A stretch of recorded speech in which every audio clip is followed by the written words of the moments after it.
아버지!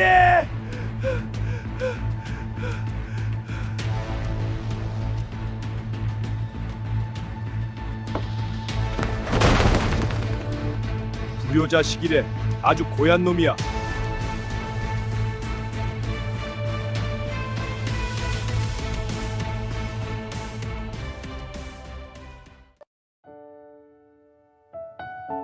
명절이 좋으세요? 온 가족이 모여 앉아 밥을 먹고 오랜만에 얼굴을 보고 웃고 떠드는 그 시간이 정말로 마음 편하신가요? 누군가는 그렇겠지요. 반갑고 따뜻하고 감사한 시간일 것입니다. 그런데 또 누군가에게는요, 명절이 1년 중 가장 무거운 날이기도 합니다. 빈자리가 눈에 밟혀서 하고 싶은 말을 끝내 못해서 웃는 얼굴 뒤에 감춰둔 것들이 그날따라 유독 올라와서 오늘 이야기의 주인공도 그런 사람이었습니다. 조선 후기 충청도 어느 외딴 마을에 장수안이라는 사내가 살았습니다. 이 사내에게는 별명이 하나 있었는데요. 불효자였습니다. 이유는 간단했습니다. 아버지 제삿날만 되면 술에 취해 울고 상을 업고 고함을 질렀거든요. 해마다 어김없이 친척들은 등을 돌렸고 마을 사람들은 고개를 저었습니다. 그런데요, 이상한 점이 있었습니다. 이 사내는 제삿날 외에는 술을 입에 대지 않았습니다. 마을에서 가장 부지런했고 가장 말이 없었고 아버지 묘를 누구보다 정성껏 돌보는 사람이었습니다. 그런 사람이 왜 유독 제삿날만 되면 미쳐버리는 걸까요? 마을 사람 중 누구도 그 이유를 몰랐습니다. 아니, 알려고 하지 않았습니다. 혹시 이런 적 있으신가요? 속이 터질 만큼 억울한데 말할 곳이 없었던 적, 가장 가까운 사람한테조차 진짜 속마음을 꺼내지 못했던 적, 오해를 받고 있다는 걸 알면서도 그냥 입을 다물고 살았던 적. 장수안이라는 사내는 그걸 수십 년을 했습니다.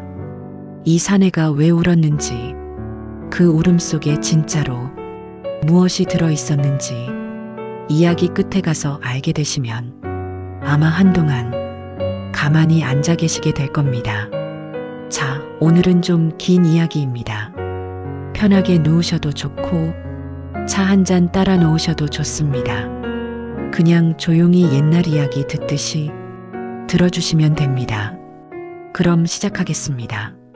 충청도 어느 외딴 마을에 제삿날만 되면 미쳐버리는 사내가 한 명 있었습니다.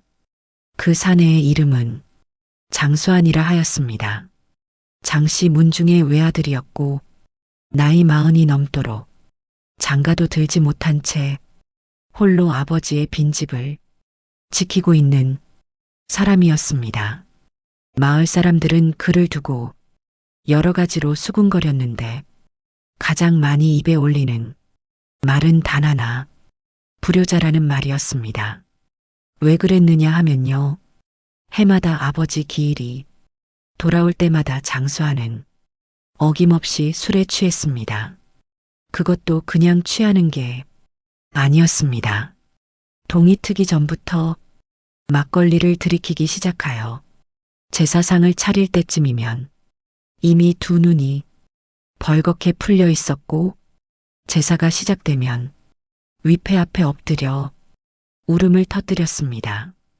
그 울음이라는 게 보통 울음이 아니었습니다. 짐승이 으르렁거리듯 낮게 시작하다가 어느 순간 목구멍이 찢어지도록 고함을 질렀습니다. 상 위의 떡과 과일이 바닥에 나뒹굴고 촛불이 넘어가고 제기가 깨지는 소리가 밤새 마을 언덕 너머까지 들려왔습니다. 마을의 어른들은 처음엔 그저 슬픔이 깊은 것이려니 하였습니다. 아버지를 일찍 여인 자식이 서러워 우는 것이야 인지상정이니까요. 그런데 한 해, 두 해, 세 해, 해가 거듭되어도 장수환의 행동은 나아지기는커녕 점점 심해졌습니다. 술에 취해 마당에 드러누워 하늘을 향해 소리를 지르는가 하면 제사상을 발로 걷어차 뒤엎기도 하였습니다. 한 번은 위패를 붙잡고 흔들다가 상 전체가 쏟아진 적도 있었습니다. 마을 사람들은 그 모습을 보며 혀를 찼습니다. 저것 봐. 제삿날에 저 꼴이 뭐야. 아버지가 저승에서 통곡하겠다. 아무리 서러워도 그렇지. 제사를 제사답게 지내야 할 것 아닌가. 사람이 짐승이지. 누군가는 한술 더 떠서 이렇게도 말했습니다. 장씨 문중에 저런 놈이 외아들이니 조상이 복이 없어서 그런 거야. 불효자가 따로 없어. 불효자. 그 두 글자가 장수환의 이름 앞에 붙기 시작한 것은 아마 기일이 세 번째 돌아왔을 무렵일 겁니다. 처음엔 등 뒤에서만 돌던 말이 어느새 면전에서도 스스럼 없이 나왔습니다. 마을 장터에서 얼굴을 마주쳐도 사람들은 눈을 피했고 길에서 만나면 고개를 돌렸습니다. 아이들까지 장수환의 집 앞을 지날 때면 걸음을 빨리 했습니다. 그런데요, 이상한 일이 있었습니다. 장수환은 제삿날 외에는 술을 입에 대지 않았습니다. 주막 앞을 지나갈 때도 고개를 숙이고 그냥 지나쳤고 마을 잔치에서 한 잔 권해도 조용히 고개를 저었습니다. 오히려 마을에서 가장 부지런한 축에 들었습니다. 새벽같이 일어나 논에 물을 대고 밭에 김을 메고 해가 질 무렵이면 아버지의 묘에 올라가 묘 주변의 풀을 뽑았습니다. 비가 오면 비를 맞으며 눈이 오면 눈을 털며 그 묘를 돌보았습니다. 한 번은 마을의 최노인이 그 모습을 멀리서 지켜보다가 중얼거린 적이 있었습니다. 이상한 놈이야. 묘는 저리 정성으로 돌보면서 제사만 되면 왜 저 난리인고. 최노인의 그 한마디가 어쩌면 이 이야기의 시작점이었을지도 모릅니다. 사람의 입은 참으로 무서운 것이어서 한번 붙은 이름은 좀처럼 떨어지지 않는 법이지요. 장수환에게 불효자라는 이름이 붙은 뒤로 그의 삶은 서서히 그러나 확실하게 무너져 갔습니다. 마을에서 가장 먼저 등을 돌린 것은 친척들이었습니다. 장씨 문중은 원래 넓지 않은 집안이었지만 그래도 사촌 형제 몇은 있었고 기일이면 을에 모여 제사를 함께 지냈습니다. 그런데 장수환이 해마다 제사 때 난동을 부리기 시작하자 하나둘 발길을 끊었습니다. 첫 해에는 사촌형 장수길이 말렸습니다. 수아나 그만해라. 아버지 앞에서 이게 무슨 꼴이냐. 장수환은 아무 말도 하지 않았습니다. 다만 형의 손을 뿌리치고 다시 위패 앞에 엎드렸습니다. 수길은 그 뒷모습을 한참 바라보다가 고개를 젓고 돌아섰습니다. 이듬해 수길은 오지 않았습니다. 그 다음 해엔 작은아버지마저 발길을 끊었고 그 이듬해엔 아무도 오지 않았습니다. 그때부터 장수환은 혼자 제사를 지냈습니다. 혼자서 상을 차리고 혼자서 술을 따르고 혼자서 절을 하고 혼자서 울었습니다. 마을 사람들은 그 모습을 창호지 너머로 담장 너머로 먼 언덕 위에서 내려다보았습니다. 어떤 이는 안쓰러워했고 어떤 이는 분노했으며 대부분은 그저 고개를 저으며 지나갔습니다. 장터에 나가면 장수환의 앞에는 보이지 않는 벽이 쳐져 있었습니다. 떡을 사도 장수환에게는 한마디 덧붙이는 사람이 없었고 쌀을 팔아도 값을 깎으며 시비를 거는 자가 있었습니다. 어느 날은 장터 어귀에서 아이들이 수안의 뒤를 따라오며 노래를 불렀습니다. 불효자 장수한, 아버지 무덤에 술 뿌리고 제사상을 걷어차네. 장수하는 걸음을 멈추지 않았습니다. 뒤도 돌아보지 않았습니다. 다만 그의 어깨가 아주 미세하게 떨리고 있었다는 것을 그때 마침 뒤에서 따라오던 두부장수 박노인만이 알아보았습니다. 박노인은 장수한의 어릴 적을 기억하는 몇 안 되는 사람 중 하나였습니다. 수환이가 7살이던 시절 아버지 손을 잡고 장터에 나와 조용히 엿을 받아먹던 모습을요. 그 꼬마가 이제 40이 넘도록 저렇게 쫓기듯 살고 있으니 박노인의 마음이 편할 리 없었습니다. 수환이 도대체 뭐가 저리 아픈 거요? 그러나 박노인도 끝내 장수한에게 묻지는 못했습니다. 사람의 속을 함부로 꺼내보는 것은 이 마을에서는 예의가 아니었으니까요. 그렇게 해가 지고 또 해가 뜨고 세월은 장수한의 얼굴 위에 주름을 새기고 등을 조금씩 굽히고 머리카락에 서리를 내렸습니다. 그래도 변하지 않는 것이 딱 2가지 있었으니 하나는 아버지의 묘를 돌보는 정성이요. 다른 하나는 제삿날의 울음이었습니다. 마을 사람들은 어느새 장수한의 울음에 무뎌졌습니다. 제삿날이 되면 오늘 또 저 집에서 소리가 나겠구먼 하고 미리 창문을 닫았습니다. 그것은 이해도 아니고 용서도 아니었습니다. 그저 포기였지요. 사람들은 장수한이라는 사내를 이미 포기한 것이었습니다. 그러나 포기할 수 없는 사람이 한 명 있었으니 그가 바로 마을의 새 이장 한도윤이었습니다. 가만히 들여다보면요. 장수한이라는 사내에게는 설명되지 않는 것이 너무 많았습니다. 앞서 말씀드렸듯 그는 평소에 술을 마시지 않았습니다. 마을에서 가장 조용한 사람이었고 가장 부지런한 사람이었으며 가장 말이 적은 사람이었습니다. 아침이면 누구보다 먼저 논둑에 나갔고 저녁이면 가장 늦게까지 밭에 남았습니다. 이웃집 지붕이 새면 말없이 올라가 기와를 바로잡아 주었고 홍수가 나면 먼저 달려가 둑을 쌓았습니다. 누가 고맙다 하면 고개를 끄덕일 뿐 한마디도 보태지 않았습니다.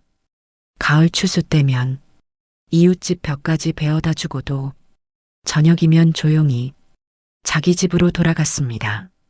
어느 해 겨울 마을에 전염병이 돌았을 때는 알아누운 노인들의 집에 나무를 패다 놓았습니다.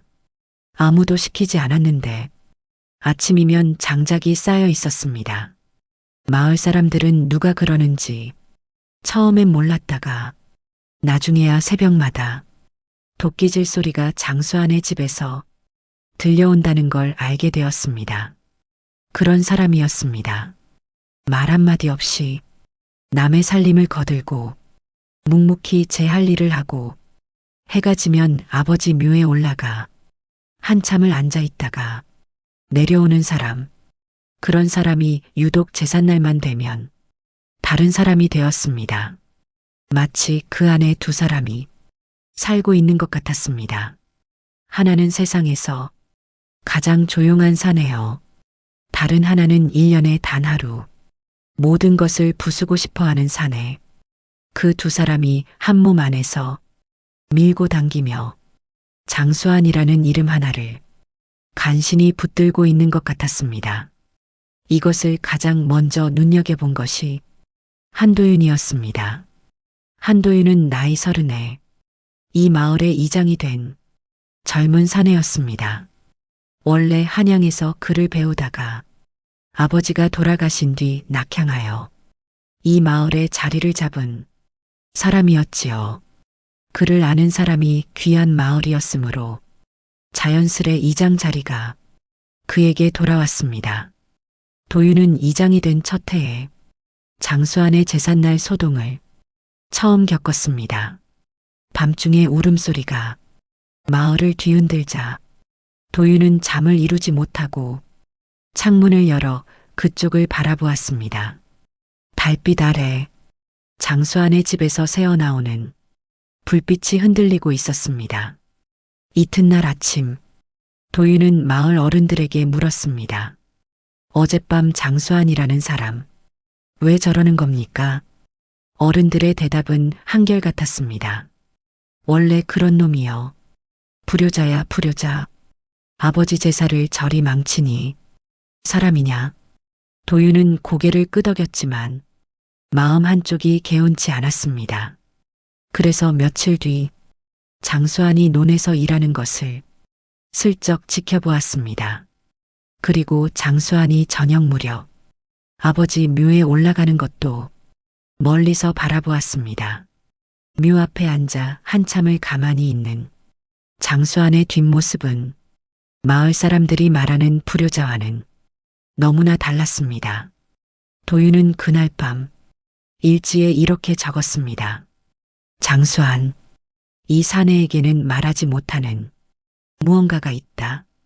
그리고 그의 가을이 지나고 겨울이 오고 봄이 와서 다시 여름이 되었을 때 마침내 또 한 번의 제삿날이 돌아왔습니다.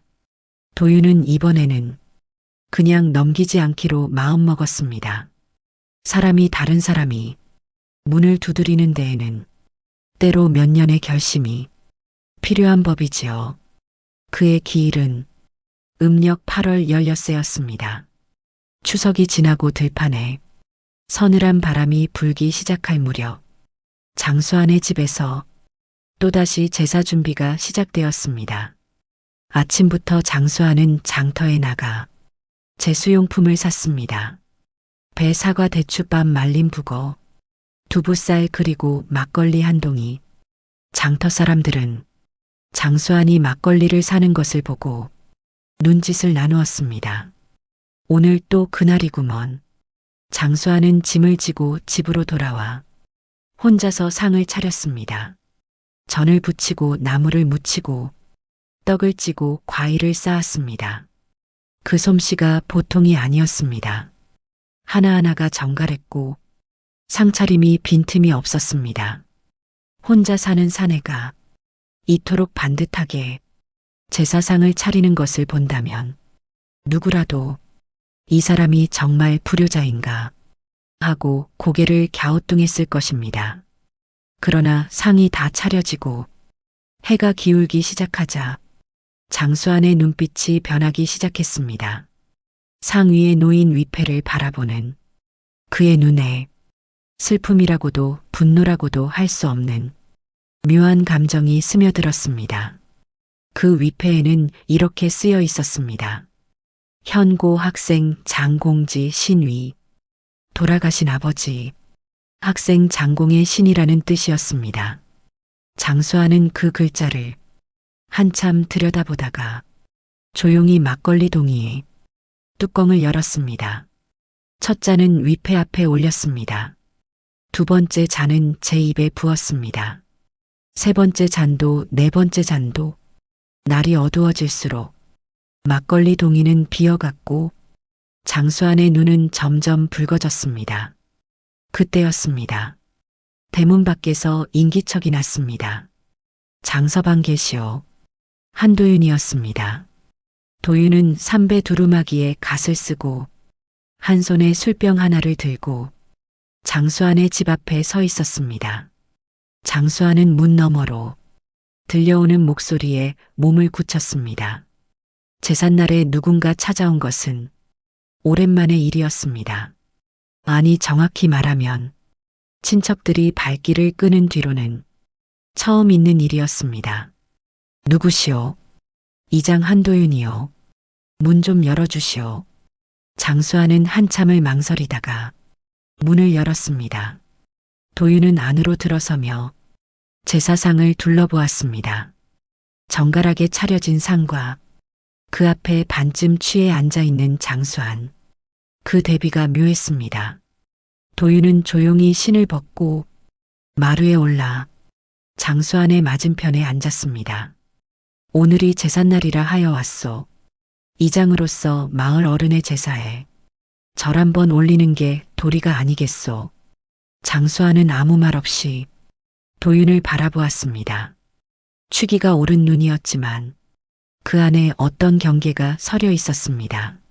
마치 당신이 왜 여기에 있느냐고 묻는 눈빛이었습니다. 도윤은 그 눈빛을 피하지 않았습니다. 함께 지내도 되겠소. 장수아는 고개를 한번 끄덕였습니다. 그리고 도윤 앞에 잔을 하나 내밀었습니다. 둘은 말없이 잔을 주고받으며 위패 앞에 나란히 절을 올렸습니다.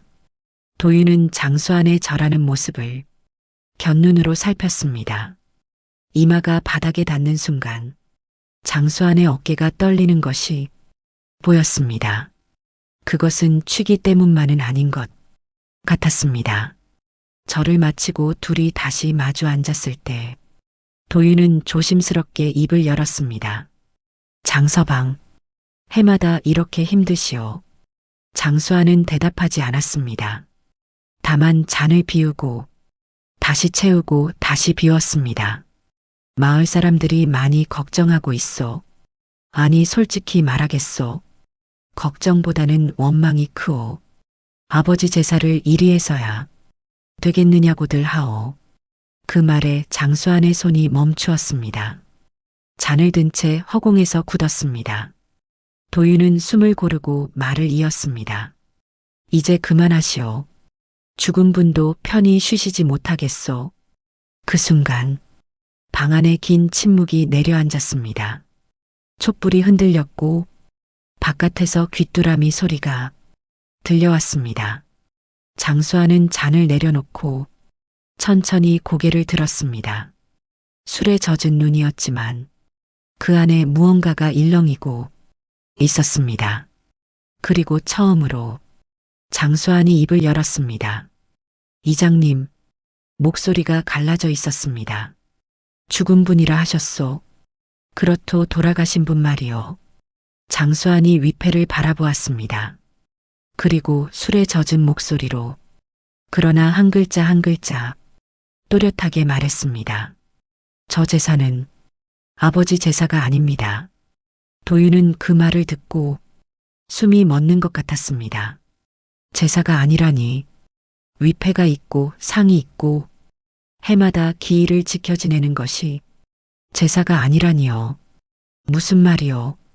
장수아는 대답 대신 위패를 두 손으로 붙잡았습니다.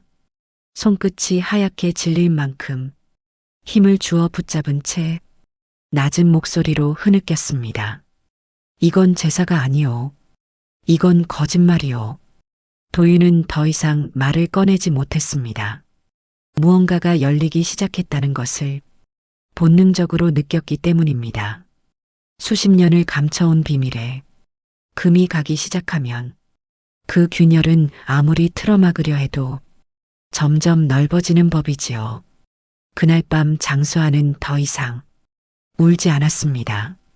대신 위패를 붙잡은 채 한참을 가만히 앉아 있었습니다. 도윤도 자리를 뜨지 않았습니다. 둘 사이에 아무 말도 오가지 않았지만 도윤은 지금 이 자리를 비우면 안 된다는 것을 알고 있었습니다. 촛불이 반쯤 녹아내렸을 무렵 장수안이 다시 입을 열었습니다. 이장님은 우리 아버지를 아시오. 나는 이 마을에 온 지 3년밖에 안 되었으니 뵌 적은 없소. 다만 돌아가셨다는 말은 들었소. 장수안이 쓰디쓴 웃음을 지었습니다. 돌아가셨다. 그 세 글자를 내뱉는 장수안의 목소리에 묘한 떨림이 있었습니다. 마치 그 말을 입 밖에 내는 것 자체가 고통인 것처럼요. 이장님 한 가지 물어봐도 되겠소? 물으시오. 이장님의 아버지는 어떤 분이셨소? 도윤은 잠시 생각하다가 대답했습니다. 과묵한 분이셨소. 말보다 행동이 앞서는 분이라 어릴 때는 무서웠소. 그런데 돌아가시고 나니 그 과묵함이 다 사랑이었다는 걸 알겠더이다. 늦게야 알았소. 장수환이 고개를 끄덕였습니다. 늦게야 안다. 그렇소. 사람 마음이란 게 늘 늦소. 그리고 장수환은 먼 곳을 바라보듯 허공에 시선을 두었습니다. 한참 뒤에 마치 혼잣말처럼 낮은 목소리가 새어나왔습니다. 우리 아버지는 따뜻한 분이었소. 겨울이면 내 발을 제품에 넣어 녹여주시고 여름이면 부채를 만들어 붙여주시던 분이요. 장에서 엿을 사오시면 당신은 한 점도 안 드시고 다 내게 주셨소. 글을 가르쳐 주실 때면 내 손을 잡고 한 획 한 획같이 쓰셨소. 그게 우리 아버지였소. 도윤은 가만히 듣고 있었습니다. 그런 아버지가 어느 날 하루아침에 사라졌소. 사라졌다니. 장수환은 대답하지 않았습니다. 대신 위패를 내려다보았습니다. 한참을 그러고 있다가 갑자기 위패를 상위에 탁 내려놓았습니다. 그 소리가 방 안에 울렸습니다. 내가 15이 되던 해였소. 장수환의 목소리가 달라졌습니다. 취기가 가신 것은 아니었지만 어떤 결심 같은 것이 목소리에 실렸습니다. 그해 봄에 전쟁이 끝나고 관가에서 사람들을 잡아가기 시작했소. 적에게 부역했다는 이유로 우리 마을에서도 몇 사람이 잡혀갔소. 그 중에 우리 아버지도 있었소. 도윤은 숨을 죽였습니다. 장수환은 이를 악물듯 말을 이었습니다. 아버지는 아무 짓도 안 했소. 전쟁통에 마을에 들이닥친 군사들이 밥을 해달라 하면 밥을 해주고 짐을 날라달라 하면 짐을 날라준 것뿐이요. 그걸 두고 부역이라 했소. 아버지뿐이 아니라 마을 사람 대부분이 그랬는데 유독 우리 아버지만 지목이 되었소. 왜 장서방의 아버지만? 장수환이 이를 꽉 깨물었습니다. 이유가 있었소. 그건 지금은 말하기 어렵소. 다만 아버지가 누명을 쓴 것만은 확실하오. 그리고 그 누명을 벗겨줄 수 있는 사람들이 벗겨주지 않았소. 도윤은 그 사람들이 누구냐고 묻고 싶었지만 참았습니다.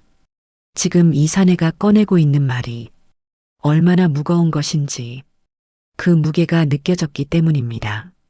아버지는 잡혀간 뒤 소식이 끊겼소. 한 달, 두 달, 석 달. 아무 소식이 없었소. 어머니는 매일 관가 앞에 가서 기다렸소. 여름이 지나고 가을이 올 때까지 장수환은 잔을 들었다가 마시지 않고 다시 내려놓았습니다. 그리고 그해 가을, 큰아버지가 오셨소. 큰아버지, 아버지의 형님이요. 문중의 어른이셨소. 장수환의 눈이 어두워졌습니다. 마치 그 가을날로 돌아간 듯 눈앞에 그 장면이 펼쳐지기라도 하는 것처럼요. 큰아버지는 아버지가 죽었다고 하셨소. 방 안이 무거워졌습니다. 촛불이 흔들렸습니다. 옥중에서 병을 얻어 돌아가셨다고, 시신은 관가에서 이미 처리했다고, 장례도 치를 수 없으니 집에 위패만 모시고 기일을 지내라고 하셨소. 도윤은 이 이야기가 어디로 향하고 있는지 짐작이 가기 시작했습니다. 그러나 함부로 입을 열지 않았습니다. 어머니는 그 자리에서 쓰러지셨소. 그리고 석 달을 앓다가 정말로 돌아가셨소. 장수환의 목소리가 가늘어졌습니다. 15세 아버지를 잃고 16세 어머니를 잃었소. 나는 그때부터 혼자가 되었소. 도윤은 고개를 숙였습니다. 장수환은 잠시 침묵하더니 다시 말을 이었습니다. 그런데 이장님, 예. 장수환이 도윤의 눈을 똑바로 바라보았습니다. 아버지는 죽지 않았소. 그 한마디가 방 안의 공기를 얼어붙게 했습니다. 살아있는 사람의 제사를 지낸다는 것은 그 사람을 2번 죽이는 일이지요. 도윤은 장수환의 말을 듣고 한동안 아무 말도 할 수 없었습니다. 아버지가 죽지 않았다. 그렇다면 저 위패는 무엇이고 해마다 지내온 제사는 무엇이란 말입니까? 장수하는 잔을 밀어놓고 두 손을 무릎 위에 올렸습니다. 떨리는 손이었습니다. 술 때문이 아니었습니다. 수십 년을 감춰온 말을 꺼내는 것은 온몸의 힘을 다 써야 하는 일이었습니다. 내가 25이 되던 해였소. 장수하는 천천히 이야기를 풀어놓았습니다. 아버지가 죽었다는 소식을 듣고 10년이 흐른 뒤 뜻밖의 소식이 들려왔습니다. 먼 고을에서 장사를 하는 사람이 장수한을 찾아와 한 통의 편지를 건넨 것입니다. 그 편지의 첫 줄에는 이렇게 쓰여 있었습니다. 수아나 아비가 살아있다. 장수한은 그 편지를 받아들고 손이 떨려 한참을 펼치지 못했다고 합니다. 글씨를 알아볼 수 있었습니다. 아버지가 어린 자신에게 글을 가르칠 때 쓰던 바로 그 필체였습니다. 편지의 내용은 이러했습니다. 아버지는 옥에 갇혔으나 죽지 않으셨습니다. 병을 앓은 것은 사실이나 간신히 목숨을 건지셨습니다. 그러나 풀려난 뒤에도 마을로 돌아올 수 없으셨습니다. 부역자라는 낙인이 찍힌 사람이 마을로 돌아오면 가족에게까지 화가 미칠 것이기 때문이었습니다.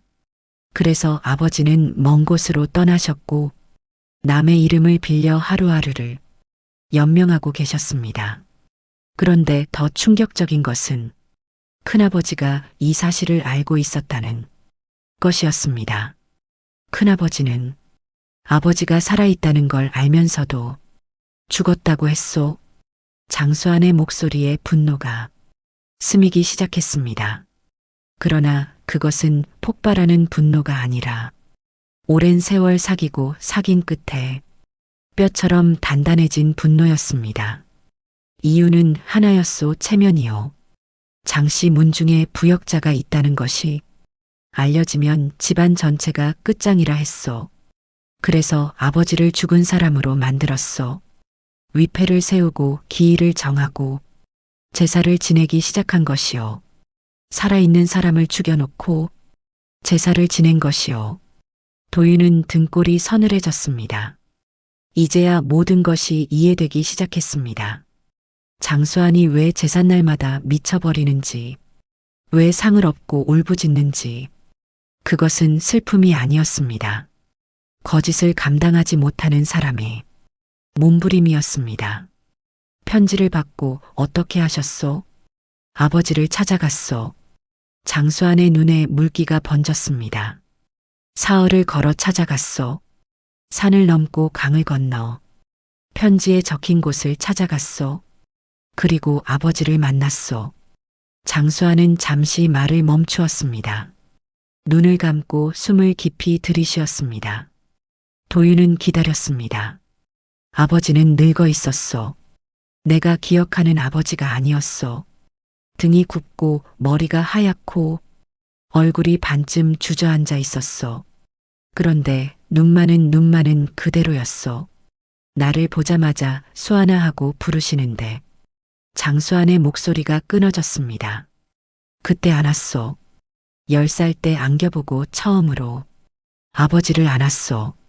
뼈밖에 안 남은 등을 붙잡고 얼마나 울었는지 모르오. 도윤의 눈시울이 붉어졌습니다. 장수한은 고개를 숙인 채 말을 이었습니다. 아버지는 나더러 돌아가라 하셨소. 내가 여기 온 것을 아무도 알아서는 안 된다고. 너까지 위험해진다고. 그리고 한 가지를 부탁하셨소. 무엇을? 제사를 계속 지내달라 하셨소. 도윤은 이해할 수 없었습니다. 살아있는 사람이 왜 자기 제사를 지내달라 하는 것일까요? 장수한이 그 의문을 읽기라도 한 듯 말했습니다.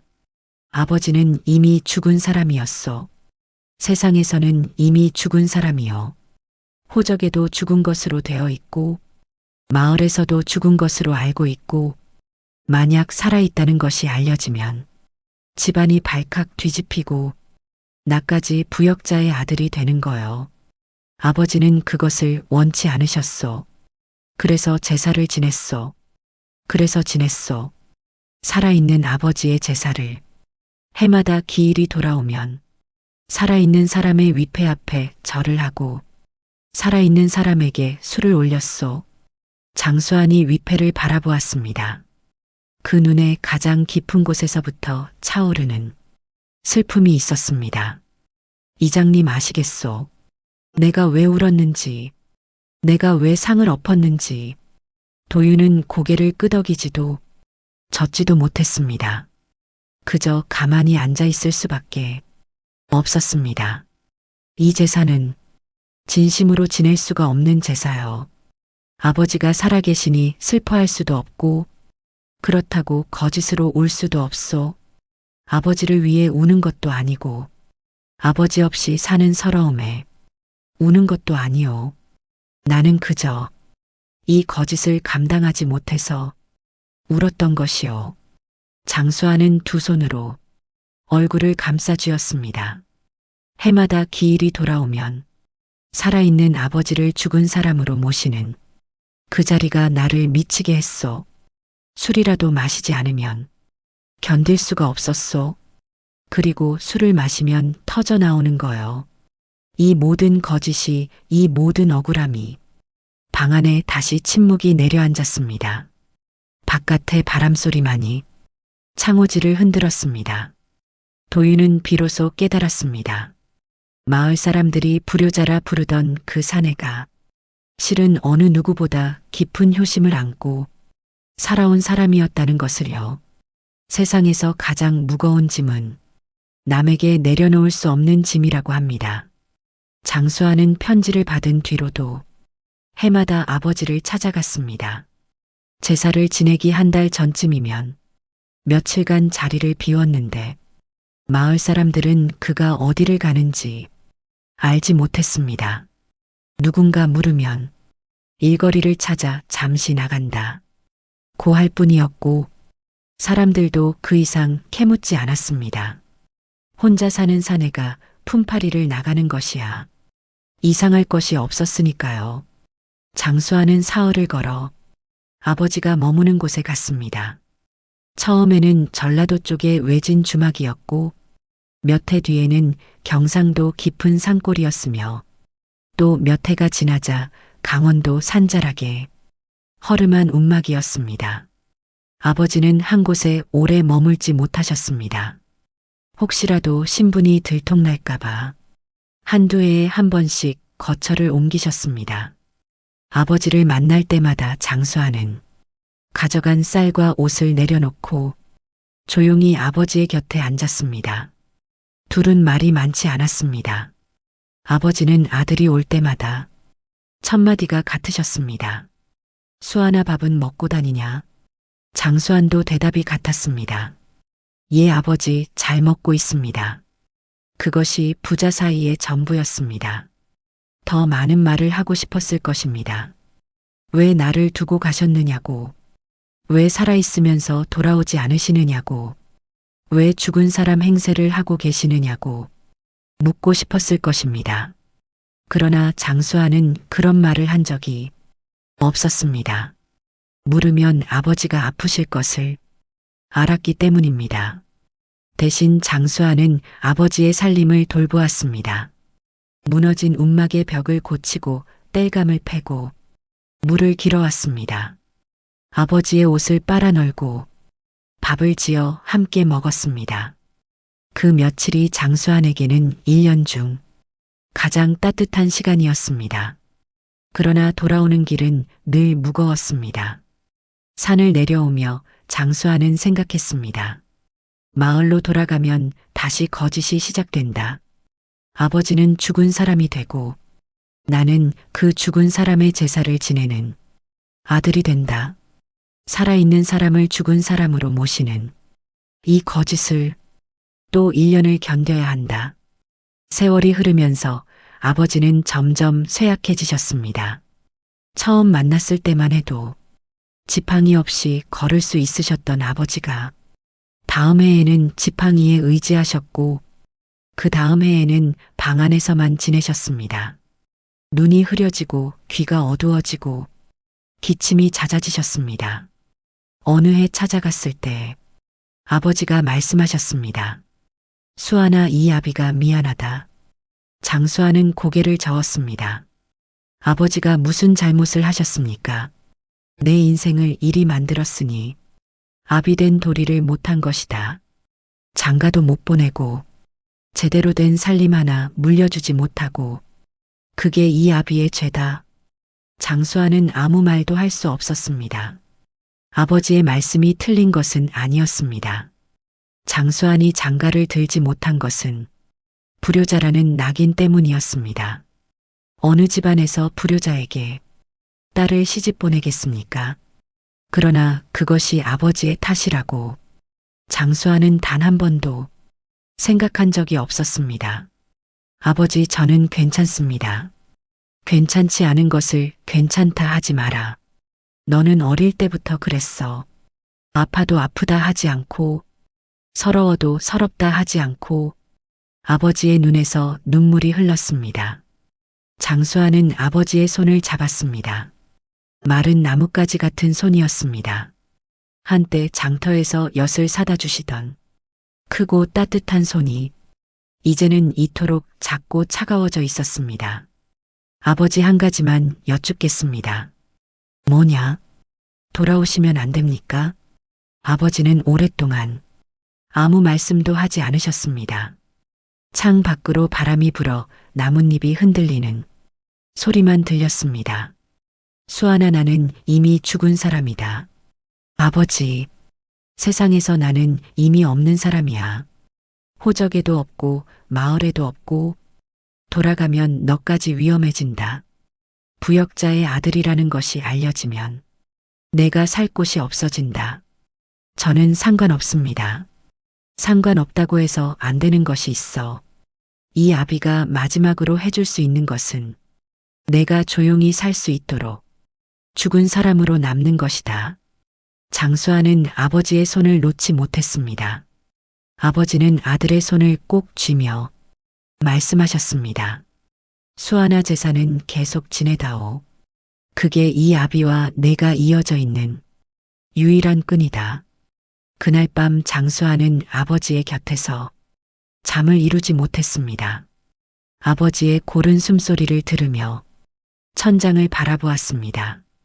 천장의 나무결 사이로 달빛이 새어 들어왔습니다. 장수아는 그 빛을 바라보며 생각했습니다. 이것이 효인가? 거짓으로 아버지의 죽음을 지키는 것이 아버지를 살아있는 사람으로 돌려놓지 못하는 것이 진정 효인가? 답은 나오지 않았습니다. 어쩌면 답이 없는 물음이었는지도 모릅니다. 그리고 도윤에게 이 이야기를 하는 이 밤이 오기까지 장수아는 그 답 없는 물음을 안고 20여 년을 더 살아왔습니다. 도윤이 조심스럽게 물었습니다. 아버지는 지금도 살아계시오. 장수안이 한참 동안 대답하지 않았습니다. 그 침묵이 대답이었습니다. 올봄에 가보았소. 움막에 아무도 없었소. 도윤이 숨을 삼켰습니다. 지난 겨울이 유난히 추웠소. 아마 그때 장수아는 말을 끝맺지 못했습니다. 그러나 더 말할 필요도 없었습니다. 움막 뒤에 작은 무덤이 하나 있었소. 마을 사람이 만들어준 것인지 스스로 미리 파둔 것인지 알 수 없었소. 비석도 없고 이름도 없는 무덤이었소. 장수안의 눈에서 물이 흘렀습니다. 이번에는 소리 없이 조용히, 이장님, 내 아버지는 세상에 2번 죽었소. 한 번은 집안의 체면 때문에, 한 번은 이름 없는 산골에서 홀로, 2번 다 아무도 알아주지 않았소. 장수안은 위패를 바라보았습니다. 해마다 그토록 미워하고 그토록 부수고 싶었던 그 위패를요. 그래서 올해가 마지막이요. 마지막이라니. 이 거짓 제사를 더 이상 지내지 않겠소. 아버지를 이제는 사람으로 돌려놓겠소. 어떤 울음은 그치고 난 뒤에야 비로소 들리는 법입니다. 장수하는 자리에서 천천히 일어섰습니다. 술 기운이 남아 있었지만 발걸음은 또렷했습니다.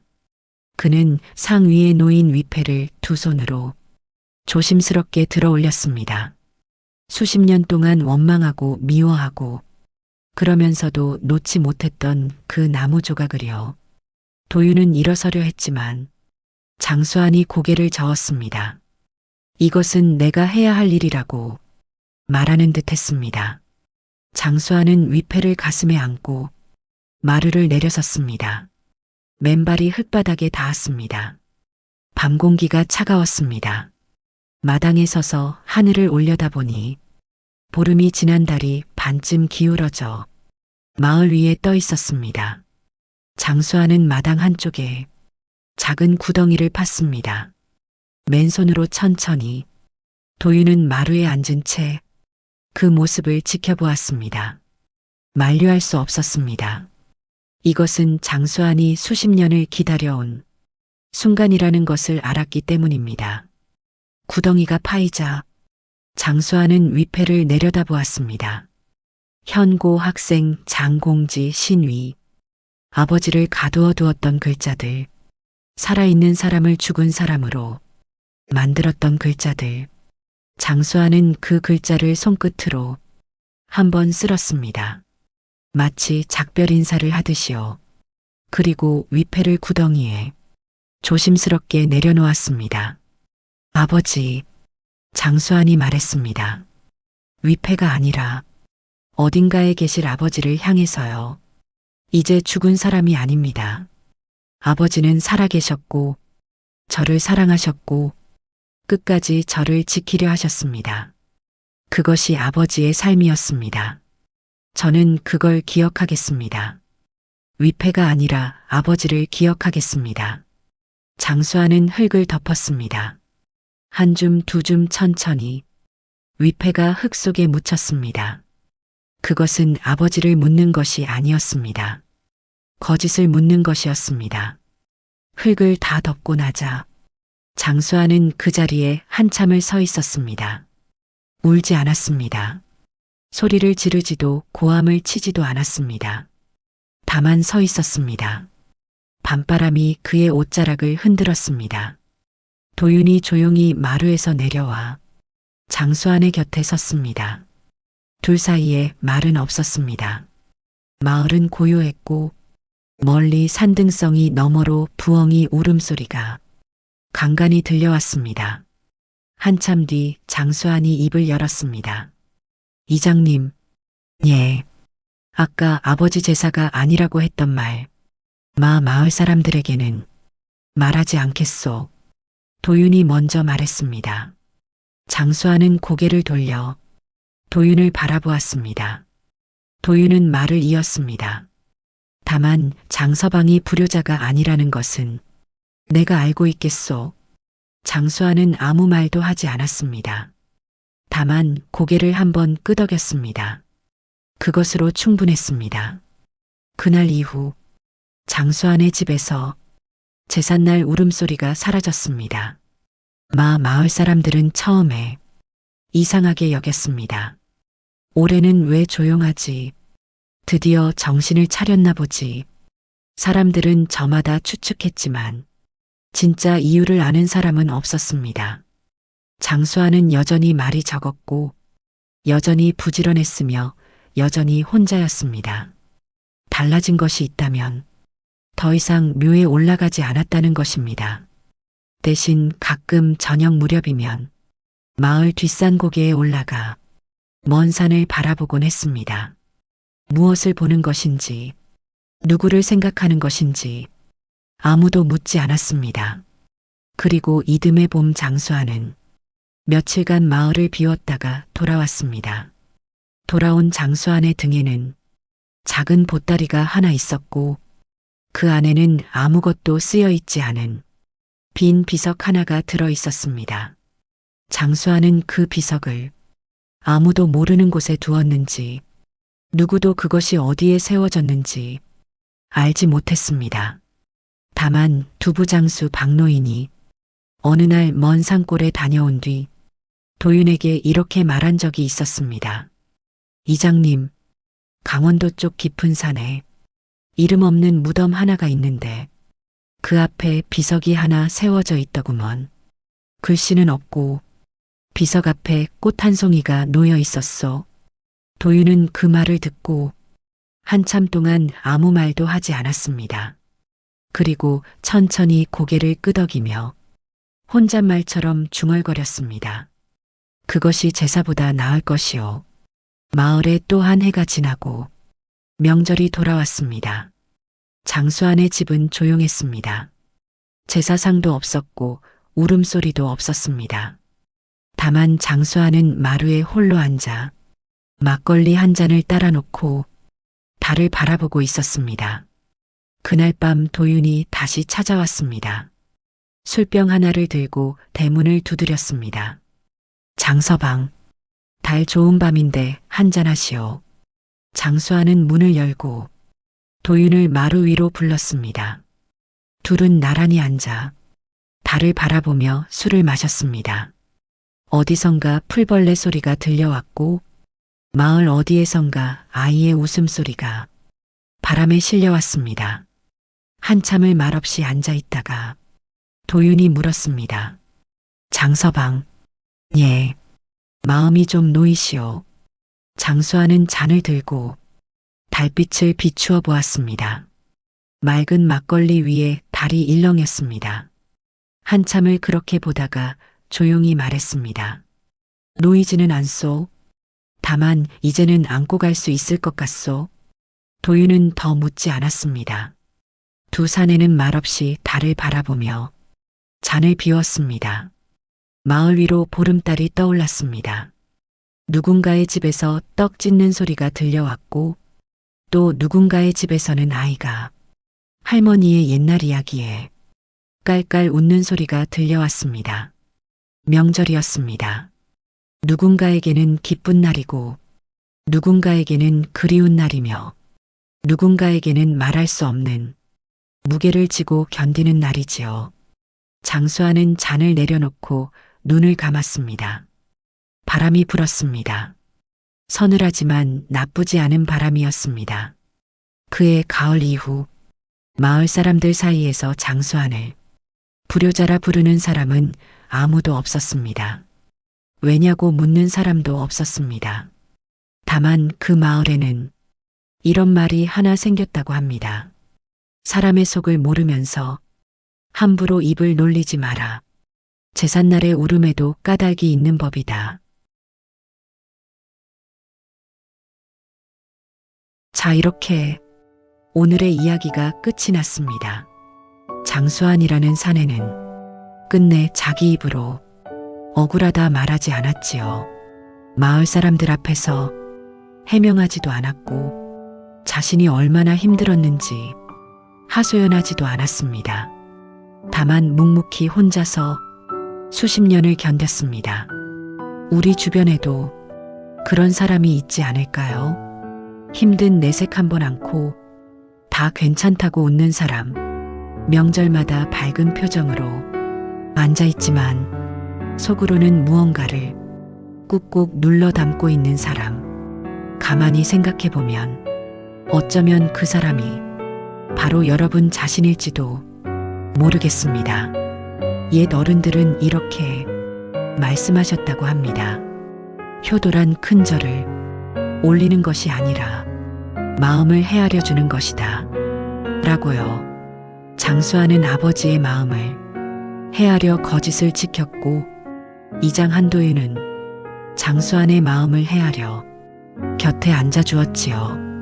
돌이켜보면 이 이야기에서 가장 따뜻했던 순간은 진실이 밝혀진 순간이 아니라 누군가가 옆에 앉아 조용히 들어준 그 순간이 아니었나 싶습니다.